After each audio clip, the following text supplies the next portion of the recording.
IFM Noticias.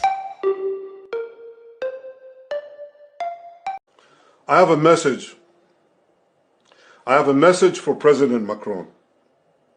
Today, Israel is defending itself on 7 fronts against the enemies of civilization.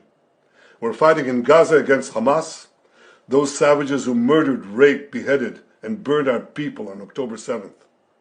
We're fighting in Lebanon against Hezbollah, the most heavily armed terror organization in the world, which was planning an even greater massacre than October 7th on our northern border, and that has rocketed Israeli towns and cities for nearly a year. We're fighting against the Houthis in Yemen and the Shiite militias in Iraq and Syria that together have launched hundreds of drones and missile attacks against Israel.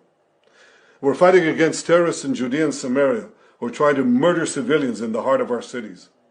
And we're fighting against Iran, which last week fired over 200 ballistic missiles directly at Israel, and which stands behind the 7-front war against Israel. As Israel fights the forces of barbarism led by Iran, all civilized countries should be standing firmly by Israel's side. Yet President Macron and some other Western leaders are now calling for an arms embargo against Israel. Shame on them. Is Iran imposing an arms embargo on Hezbollah, on the Houthis, on Hamas, and on its other proxies? Of course not. The axis of terror stands together. But countries who supposedly oppose this terror axis call for an arms embargo on Israel.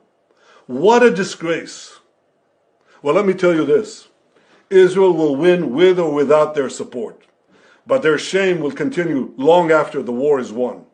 For in defending ourselves against this barbarism, Israel is defending civilizations against those who seek to impose a dark age of fanaticism on all of us. Rest assured, Israel will fight until the battle is won, for our sake and for the sake of the peace and security of the entire world. IFM Noticias.